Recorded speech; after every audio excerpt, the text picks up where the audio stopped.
Assalamualaikum warahmatullahi wabarakatuh. Alhamdulillah, salatu wassalamu ala Rasulillah wa ala alihi wa sahbihi wa mawalah. Wa qul ja'al haqqu wa zahaqal batil innal batila kana zahuqa. La yatakallamuna illa man adhina lahur rahman wa qala shawabah.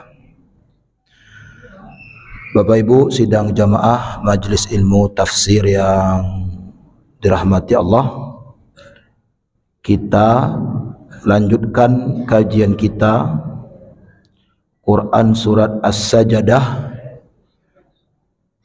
Minggu lalu kita sampai di ayat ke-3.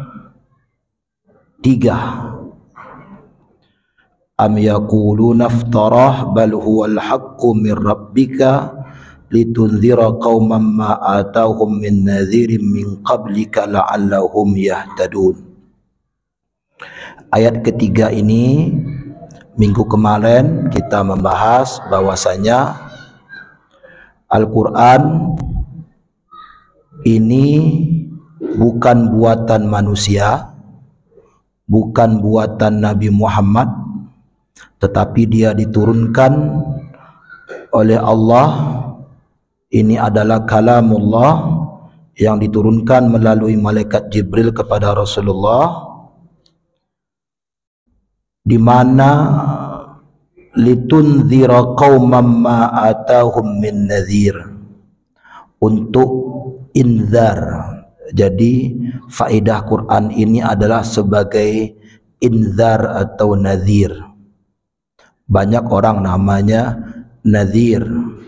Bapak saya juga namanya Nazir.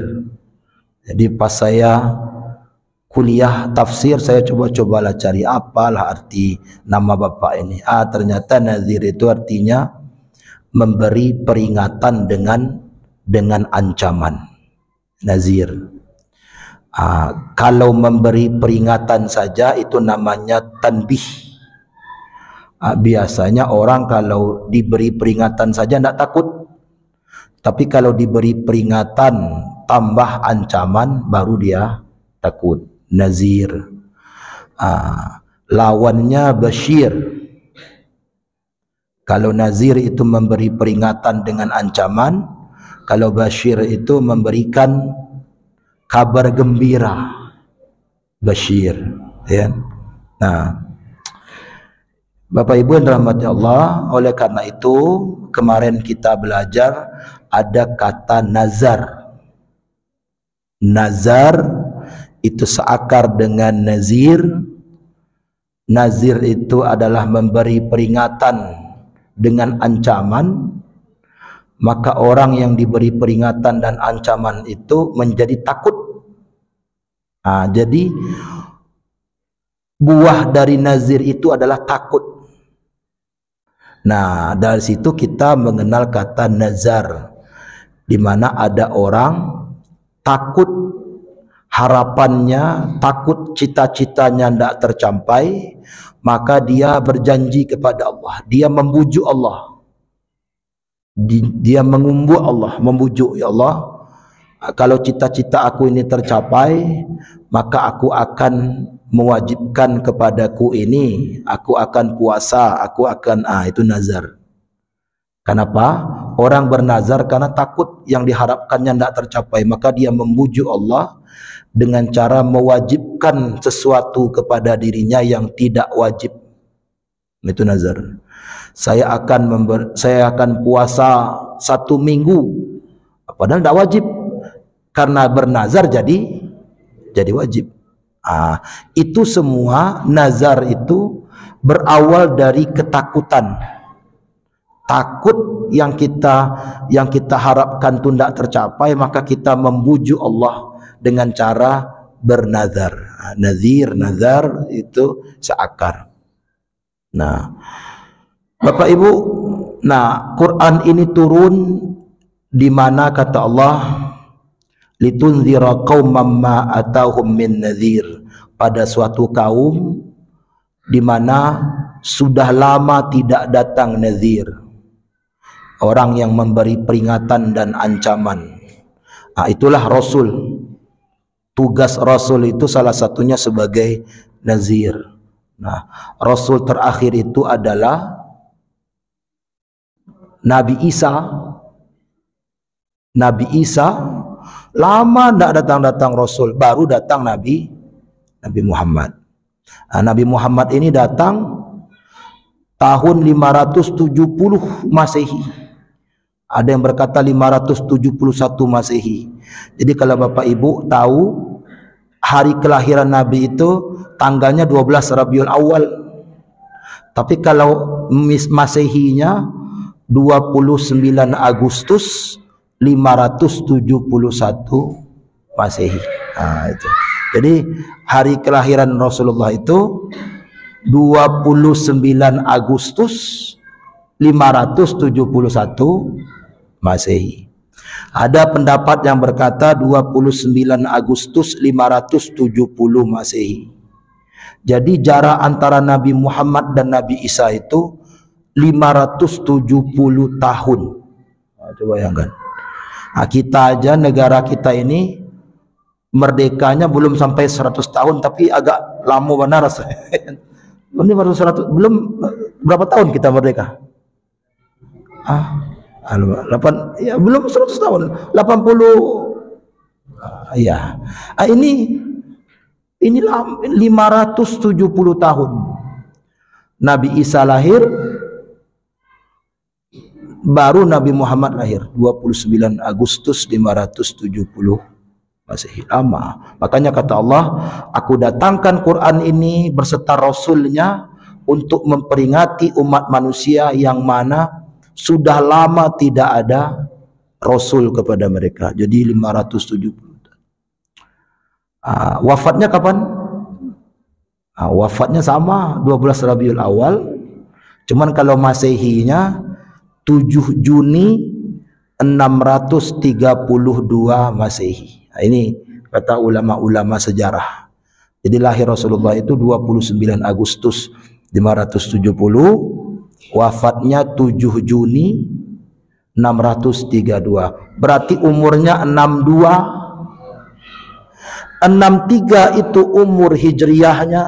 Ini orang yang salah kaprah. Berapa umur Nabi? Umur Nabi 63. Itu umur hijriyahnya. Umur miladiahnya 62. Ibu mengukur umur pakai hijriyah atau pakai miladiah? Bapak-bapak. Ukur umur pakai Masehi atau pakai hijriyah? Masehi. Umur Rasulullah itu Masehinya 62 tahun lebih dikit. 63 itu umur hijriyahnya. Gitu. Karena memang setiap tahun itu ada jarak antara hijriyah dan Masehi, lebih lama dari hijriyah, lebih sedikit daripada Masehi. Inilah maksud Allah, aku turunkan Quran ini kepada engkau untuk menjadi nazir, menjadi inzar. Di akhir dia katakan, ini kita sampai di sini kemarin. La'allahum yahtadun. Mudah-mudahan umat, orang yang mendapatkan Quran ini mendapatkan petunjuk. Di sini disebut dengan la'allahum. La'alla ini banyak sekali kita temukan dalam Quran. La'allakum tattaqun. La'alla itu artinya ucapan harapan. Orang kalau berharap diucapkannya la'alla. Dan Allah pun berharap kepada kita. Kita terangkan lebih dalam. Harapan itu pasti atau tidak?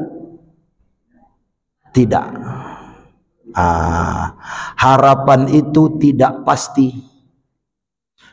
Harapan itu biasanya diucapkan karena sesuatu sudah dikerjakan dengan maksimal. Sudah maksimal ini, saya berharap ini berhasil. Karena sudah maksimal kerja saya.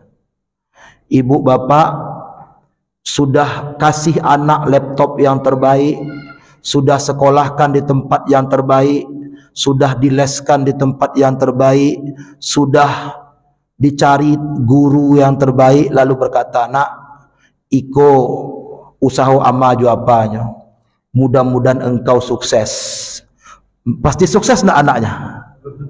Belum tentu. Kalau tidak sukses, siapa yang salah? Si anaknya yang salah. Orang tua sudah maksimal. Sekarang tugas engkau agar engkau memaksimalkan guru yang baik ini, agar engkau memaksimalkan laptop yang terbaik ini, agar engkau memaksimalkan kampus yang terbaik ini. Kalau engkau tidak sukses, itu salah engkau. Nah, begitulah Allah berucap kepada kita, la'allahum yahtadun.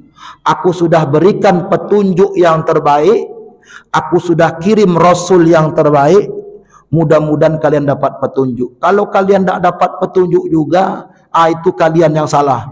Jangan salahkan saya sudah kasih semua, kata. Itu kenapa Allah menyebut la'alla. Bapak Ibu, kata ulama, malah Quran ini petunjuk yang kelima. Allah sudah berikan petunjuk sebelum Quran ini kepada kita. Ibu-ibu, mau tanya ibu-ibu, bagaimana ibu-ibu kan sering belanja ini, ya? Kalau ibu-ibu beli mesin cuci baru, ada buku petunjuknya enggak? Ada. Itu ciptaan manusia. Apalagi manusia apalagi ciptaan Allah. Kita ini ciptaan Allah. Ciptaan manusia saja ada petunjuk diberi. Apalagi kita ciptaan Allah, diberi oleh Allah petunjuk. Jadi kita ini diciptakan oleh Allah lengkap dengan petunjuknya.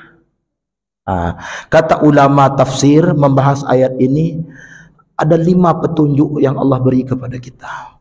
Quran ini nomor 5. Petunjuk yang pertama itu yang disebut dengan insting. Insting. Kapan kita dapat insting? Sejak lahir. Manusia itu ketika lahir sudah dilengkapi oleh Allah dengan petunjuk bernama insting. Itu semua dapat sejak lahir. Bayi yang baru lahir, kalau diberi susu oleh ibunya, dia telan atau dia muntahkan? Siapa yang menyuruh menelan? Insting. Ibunya tidak ajarkan, nak, telannya nak ya, mama kasih susu, telan ya, jangan dimuntah. Tidak ngerti, tapi dia telan. Itu insting. Itu petunjuk pertama Allah. Sampai sekarang kita masih dibekali insting. Ibu-ibu kalau ada sesuatu di depan mengedip untuk membela mata, ya kan? Berkedip mata ini untuk membela. Siapa yang menyuruh berkedip? Insting. Kecepatan kedip kita itu jauh lebih cepat daripada kecepatan otak memerintah kepada saraf. Ini otomatis, berkedip saja dia. Kadang-kadang ada lewat langsung terkedip. Itu insting. Insting ini petunjuk pertama dari Allah. Cukup tidak insting? Tidak cukup. Allah beri petunjuk kedua kepada kita. Karena ini kita ciptaan Allah lengkap dengan petunjuknya. Allah beri petunjuk kedua, namanya panca indera. Mata, kaki, tangan, lidah, telinga, itu petunjuk dari Allah. Cukup enggak? Enggak. Bisa sesat orang dapat, cukup dengan bisa menipu, ya toh? Panca indera bisa enggak cukup. Maka dia beri petunjuk yang ketiga, namanya akal. Cukup. Insting, panca indera, akal, cukup. Bisa salah? Bisa. Bapak akal, para ilmuwan menggelari Plato dengan bapak akal. Sekarang Plato itu banyak disalah-salahkan orang. Bapak akal saja disalah-salahkan orang. Tidak cukup. Allah beri petunjuk yang keempat, namanya hati. Dhamir, hati kecil. Hati kecil ini enggak cukup enggak? Hati kecil ini namanya alarm. Allah tanam di dalam diri kita alarm kebaikan, namanya dhamir. Dhamir itu artinya hati kecil. Nah, dhamir itu selalu berbunyi kalau Anda berbuat salah. Nah, kalau menggunjingkan orang, coba tanya, pasti ada hati ketik kau melawan. Ya, janganlah, ini tidak baik. Itu hati kecil, bunyi terus. Tapi lama-lama berbunyi, ada orang bunyikan alarm karena terlalu mengantuk, dia matikan alarmnya. Ya kan? Setannya lebih besar. Akhirnya agar baterai alarm ini selalu berbunyi keras, Allah kirim petunjuk yang kelima, namanya inilah agama dalam bentuk Quran dan hadis. Ad-din dalam bahasa Arabnya, bahasa Sanskertanya agama, yang terambil dari kata a dan gama. A itu artinya tidak, gama itu artinya kacau. Agama tidak kacau. Nah, jadi tolak ukur orang beragama bagus atau tidak itu lihat dirinya. Kalau dirinya kacau, kalau keluarganya kacau, berarti tidak bagus agamanya. Orang yang agamanya bagus, pasti dirinya tidak kacau, keluarganya tidak kacau, masyarakatnya tidak kacau. Negara yang kacau berarti kurang agamanya. Begitu, ya. Nah, itu petunjuk. Jadi ada 5 petunjuk Allah. Apa tadi pertama? Insting. Yang kedua, panca indera. Yang ketiga, akal. Yang keempat, hati kecil. Dhamir beda. Kalau hati ini qalbun. Qalbun ini bisa sesat, tapi yang kecil namanya dhamir. Makanya tanyo hati ketek, karena hati kecil tidak pernah berbohong. Itu dhamir. Yang kelima baru agama, Quran, hadis. Jadi Quran ini petunjuk yang kelima menurut ulama. Bapak Ibu dirahmati Allah, ini petunjuk. Allah berikan petunjuk, mudah-mudahan.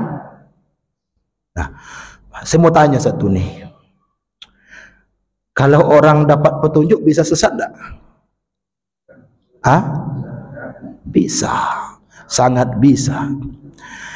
Kenapa orang sudah dapat petunjuk tapi tetap sesat? Dia salah baca. Dia salah baca petunjuk. Petunjuknya bandara kiri, kota kanan. Karena dia mengantuk, dikira kota kanan, bandara kiri. Dia salah petunjuk. Dia salah membaca petunjuk, sesat jadinya. Ya. Jadi kata ulama, doakanlah kepada Allah, ya Allah, aku minta petunjukmu dan aku minta kekuatan untuk dapat menggunakan petunjuk itu dengan baik. Jadi petunjuk saja tidak cukup.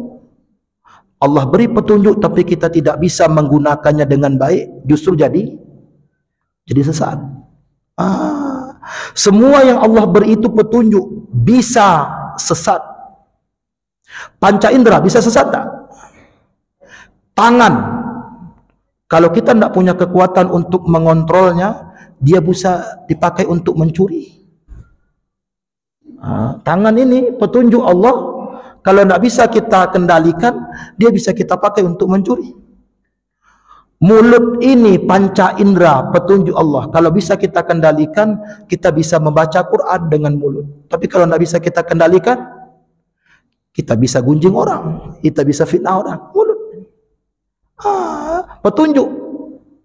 Karena tidak bisa kita gunakan, jadi sesat. Akal bisa sesat tak?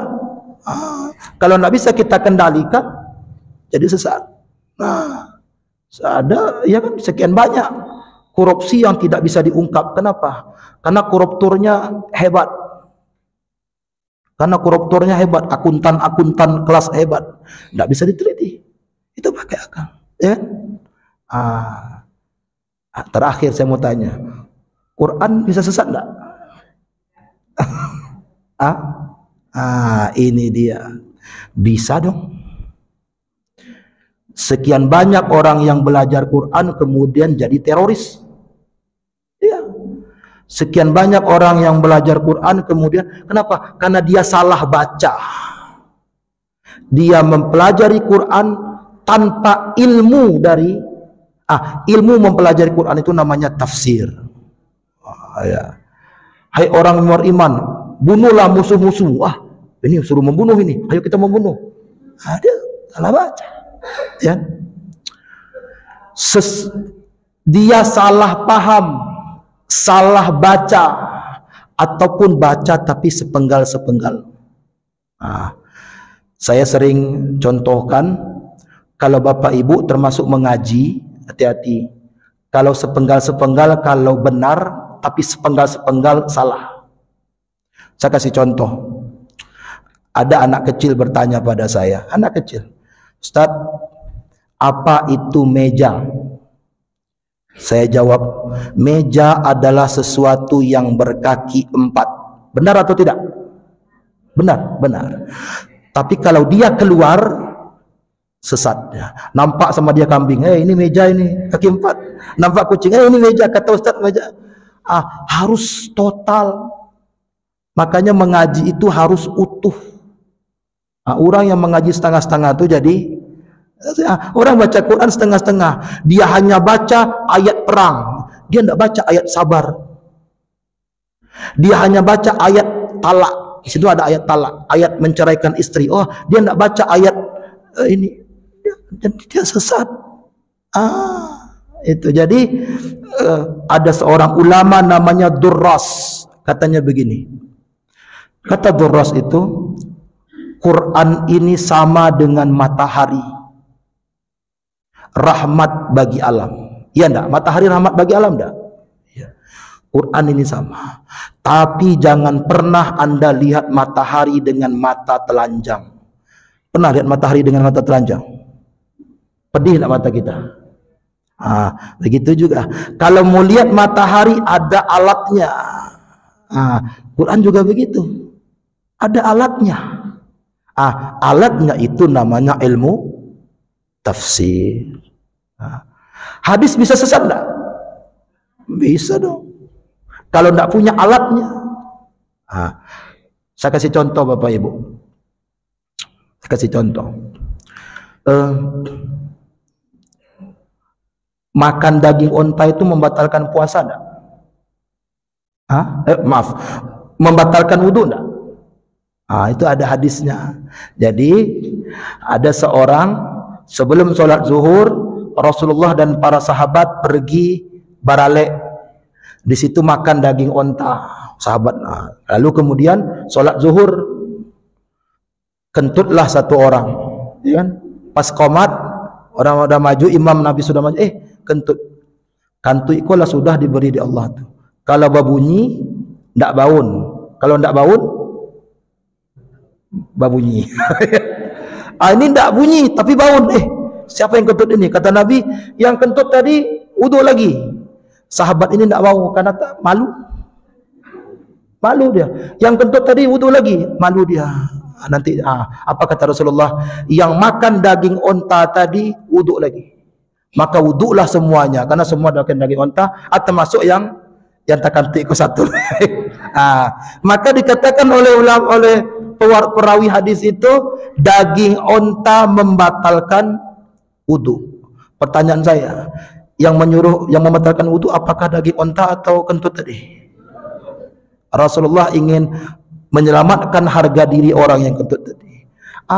Riwayat itu kalau tidak dipahami secara teks dan konteksnya, orang salah. Itu. Berbekam itu membatalkan puasa enggak? Dulu ada orang berbekam, 2 orang. Ibu bapak pernah bekam? Kalau bekam tuh kalau menunggu darah keluar kan lama kan? Sambil lama tuh yang berbekam sampai dibekam tuh bagunjiang. Waktu itu puasa. Ya enggak, terdengar oleh Nabi, apa kata Nabi? Batalah puasa yang berbekam dan membekam. Sahabat yang bertanya, ternyata bekam membatalkan puasa. Pertanyaan saya, yang membuat batal bekamnya atau gunjingnya? Orang kalau tidak paham hadis itu secara kontekstual, dia akan sesat. Ada juga dari Abu Hurairah, ada seorang Yahudi yang meninggal, kemudian anaknya menangis. Kata Nabi, kasihan ya, bapaknya diazab, anaknya menangis. Kasihan ya, anaknya menangis, bapaknya diazab.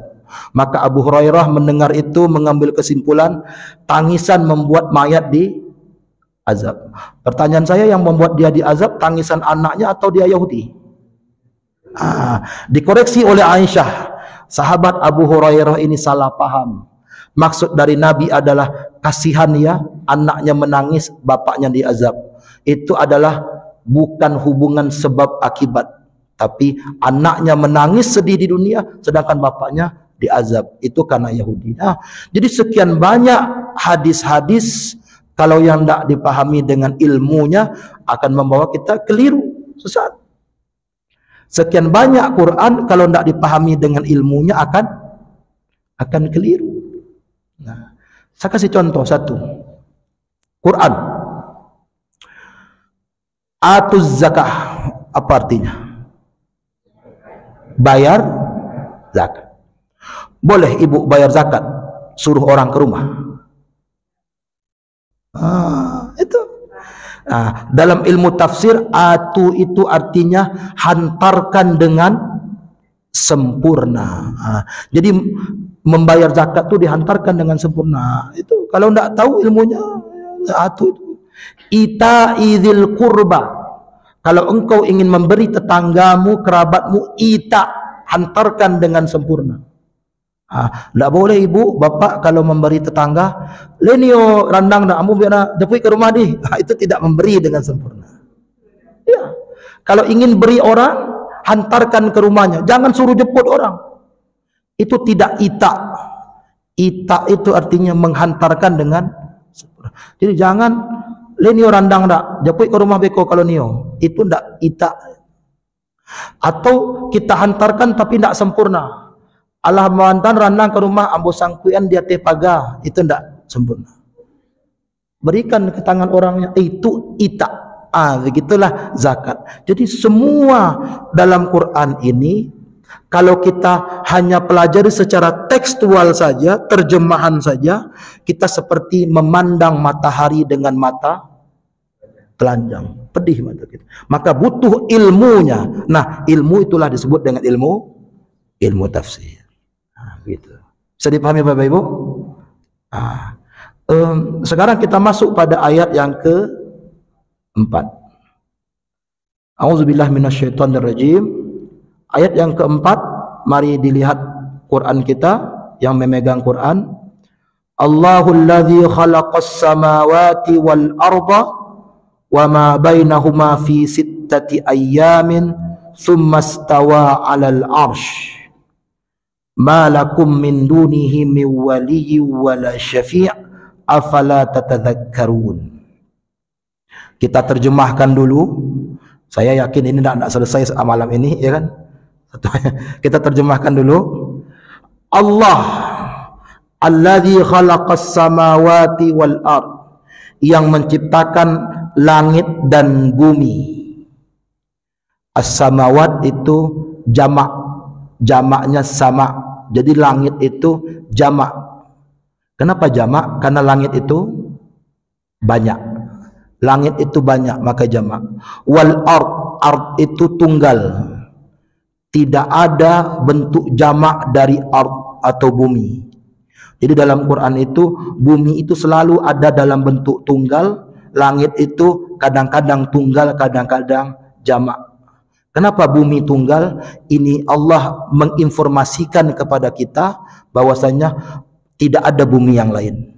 Bumi ini cuma satu. Ikan orang kareh kapalo, keras nafas, ya, keras kepala, keras nafas, kareh angok. Dicari jo, ada ndak planet yang bisa tinggal? Kita dicari, ndak dapat. Bumi ini satu-satunya. Itu sudah ada dalam Quran. Quran sudah memberi jaminan. Makanya Quran menyebut tempat tinggal kita yang bernama bumi ini dalam bentuk tunggal. Tidak pernah Quran dalam bentuk jamak. Jadi Quran ingin menginformasikan kepada kita tidak ada bumi yang lain. Karena ada orang, Ada enggak bumi yang lain? Ya kan begitu? Ada enggak tempat tinggal yang lain? Enggak ada. Ini satu-satunya. NASA sudah berupaya. Dapat. Ada nih tempat tinggal. Apa itu? Mars. Air enggak ada. Udara enggak ada. Maka tinggal ya. Enggak bisa. Ya. Kalau bisa ada udara, ada airnya, mungkin orang Padang banyak merantau. Ya. Enggak ada. Bumi ini satu-satunya. Maka Quran menyebut dengan kata ardun dalam bentuk tunggal. Sedangkan as-samawat, langit itu Quran menyebut dalam bentuk plural, jamak, artinya langit itu banyak, bumi ini cuman satu. Dan Allah menciptanya. Wa ma bainahuma, dan Allah ciptakan antara langit dan bumi, yaitu ruang angkasa ini. Fi sittati ayyam, dalam 6 hari. Nanti kita elaborasi lagi, kita tafsirkan apa maksud 6 hari. Karena kata orang Yahudi, 6 hari itu Ahad, Senin, Selasa, Rabu, Kamis, Jumat. Sabtunya Tuhan istirahat, makanya orang Yahudi itu ibadahnya hari Sabtu. Itu kata orang Yahudi. 6 hari, ya. Ahad, Senin, Selasa, Rabu, Kamis, Jumat selesai. Sabtu Tuhan libur. Nah, kami ibadah katanya. Makanya dia ibadah hari Sabtu. Tapi ini keliru, ya. Nanti kita sumastawa 'alal arsy. Setelah dia ciptakan langit yang banyak ini dan bumi yang satu ini, dan di antara langit dan bumi, kemudian dia bersemayam di atas arsy. Nanti kita tafsirkan apa maksudnya ini. Malakum min dunihi min waliyyu wala syafi. Kalian tidak punya selain Allah seorang pun yang bisa menjadi penolong ataupun yang bisa memberikan syafaat. Afala tatadzakkarun, apakah kalian tidak mengerti? Ini terjemahan ayat kita. Tapi kalau kita baca hanya dengan panduan ini saja, tentu kita bisa keliru. Sekarang kita masuk kepada tafsirnya. Tafsir itu adalah pemahaman yang lebih dalam dari ayat. Ayat 4 ini dimulai dengan Allah. Allah. Saya berhenti di sini. Allah ini adalah kata yang paling banyak terulang dalam Al-Quran. Berapa kali? 2698 kali kata Allah ada dalam Al-Quran. Dari Al-Fatihah sampai An-Nas ada berapa?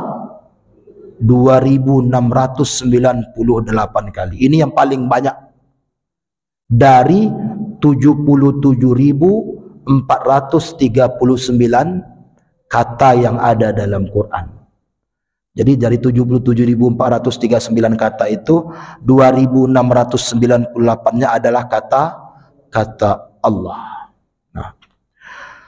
Kata Allah ini, ada ulama yang berkata terambil dari kata ilah, yang artinya yang disembah.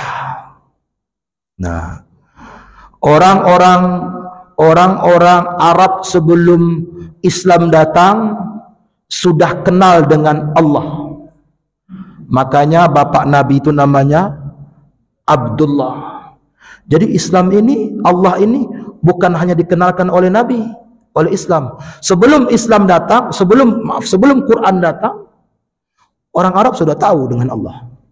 Tetapi Allah yang dia maksud, yang dia tahu itu berbeda dengan Allah yang dikenalkan oleh Al-Quran. Itu bedanya. Allah yang dimaksud oleh orang Arab itu berhala, punya jenis kelamin, jumlahnya banyak, dianggap punya anak. Makanya orang Arab, orang jahiliyah mengatakan malaikat itu adalah anak-anak Allah, punya anak. Sedangkan Allah yang dikenalkan oleh Quran ini, Allah yang punya definisi baru. Punya definisi baru. Makanya Bapak Ibu, ayat-ayat pertama yang turun itu tidak ada berkata Allah. Iqra bismi rabbikal ladzi. Tidak ada Iqra bismillah. Kalau Iqra bismillah, bacalah menyebut nama Allah. Maka orang Arab berkata begini, kami salah moko lah baca lah pakai nama Allah. Beda. Ya ayyuhal mudassir kum fa'anzir warab. Kenapa? Karena Allah yang dikenalkan ini baru, beda. Maka nanti orang Yahudi, orang-orang kafir di Mekah itu datang pada Nabi, Muhammad, kamu Tuhanmu, siapa Tuhanmu itu? Dia dari emas atau dari perak atau gimana? Barulah kul huwallahu ahad. Dialah aja. Jadi Allah itu sudah dikenal oleh orang sebelum Al-Quran turun, tapi Al-Quran turun dengan memberikan definisi yang benar terhadap Allah itu, yaitu Allah itu Al-Ahad.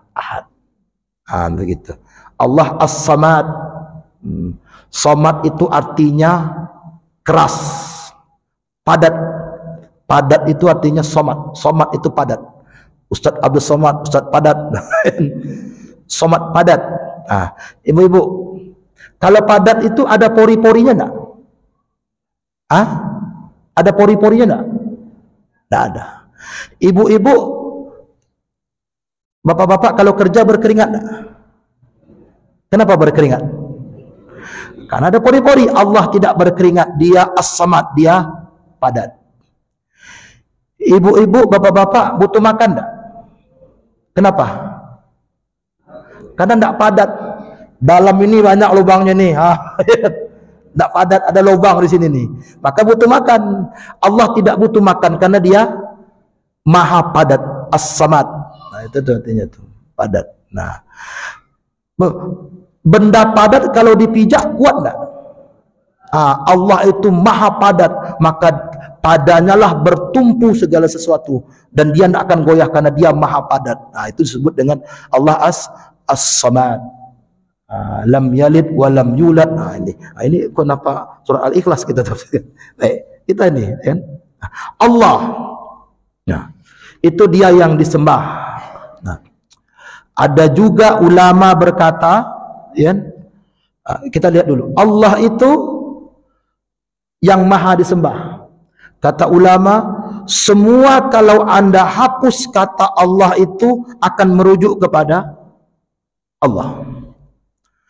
Allah, hapus alifnya jadi lillah, itu Allah juga. Hapus lamnya jadi lahu, Allah juga. Lahu mafis, Allah juga. Hapus lamnya lagi jadi hu itu Allah juga. Maka ulama-ulama sufi ada yang berzikir dengan hu itu juga. Orang-orang lama itu, orang-orang sufi dulu berzikir hu di Allah. Hapus hu-nya jadi Allah. Apa kalimat terakhir dari Allah? Iya kan? Allah. Itu apa itu? Ibu-ibu kalau banyak bayi listrik apa pekerjaan? Ya. Kalau datang tagihan hutang apa? Itu ucapan keluh kesah orang yang dapat masalah. Ini kata ulama nih. Jadi sebenarnya itu ucapan itu insting otomatis atau bapak ibu yang merencanakannya? Insting. Kita lihat tadi insting. Jadi sebenarnya kata ulama, kalau kita dapat masalah, ruh kita ini langsung memanggil Tuhannya. Itu ungkapan keluh kesah orang kalau dapat masalah sebenarnya. Jadi ucapan itu sebenarnya memanggil Allah. Karena kalimat terakhir dari Allah adalah ini menurut ulama, namanya tafsir. Tafsir itu menggali ayat Quran sesuai dengan kemampuan manusia. Dulu berpagi-pagi kita katakan, bisa salah bisa benar. Bapak ibu percaya boleh, tidak percaya silakan. Ya? Itu Allah. Ada juga ulama yang berkata Allah itu terambil dari kata tadi ilah. Ada yang berkata uluhah. Ini dalam tafsir Al-Kashaf Nama ulamanya namanya Imam Zamakhsyari. Ini orang hebat, ulama hebat. Dia buat tafsir namanya Al-Kasyaf fi Tafsiril Quran. Dia katakan uluhah terambil, Allah itu terambil dari kata uluhah yang artinya menakjubkan dan mengherankan. Menakjubkan dan Anda akan takjub melihat ciptaannya, benar tak?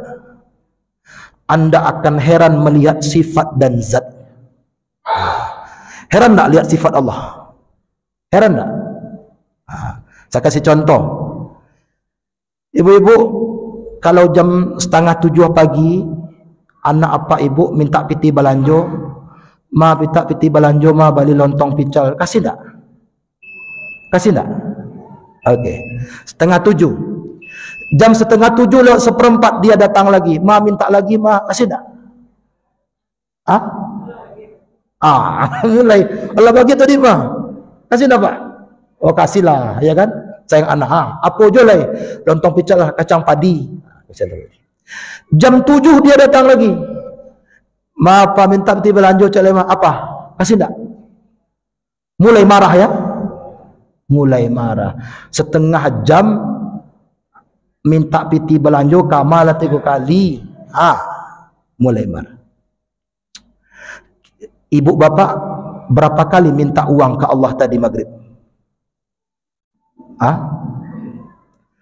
Tadi maghrib solatnya berapa rakaat? Di antara setiap solat itu kita baca Rabbighfirli warhamni wajburni warfa'ni warzuqni. Apa arti warzuqni? Entah ikhwah. Berapa kali tadi solat maghrib? 3 kali. Qabliyahnya 2, 5 kali. Ba'diyahnya 7 kali. Berapa lama solat maghrib? 1/4 jam. 1/4 jam minta uang 7 kali. Marah tak Allah itu ke kita? Nanti Isya Qabliyah minta lagi 2 kali. Dia tiap rakaat kita Rabbi firli. Solat Isyanya 4 kali, 6 kali. Setelah Isya Ba'diyah 8 kali. Antara maghrib dan Isya dari 6:30 sampai jam 8 minta uang 15 kali, minta rezeki. Marah tak Allah itu? Kok ibu marah anak ibu minta uang 3 kali setengah jam? Ibu nak fikir Allah akan marah? Nyinyir apa aja kemah? Sajamnya 8 kali, 50 kali minta. Ada tak begitu? Allah senang.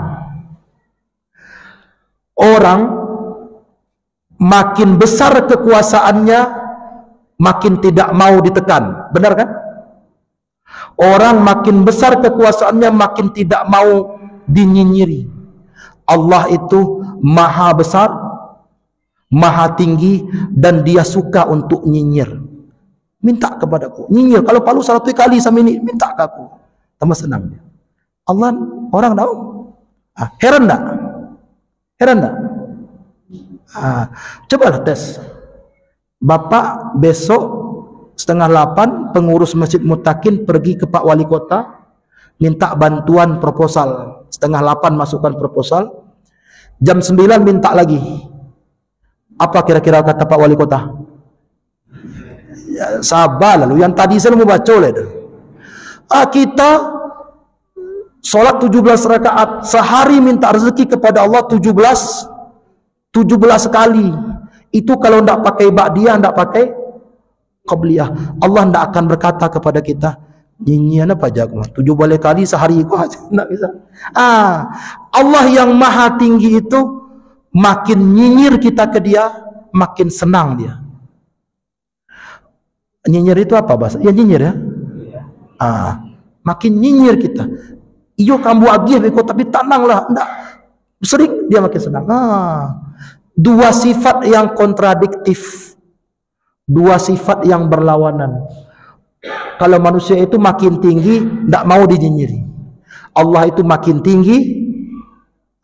Maka saya itu sering berkata kalau bertemu dengan pejabat yang diminta 2 kali sudah marah-marah, saya katakan, sombong sekali kamu.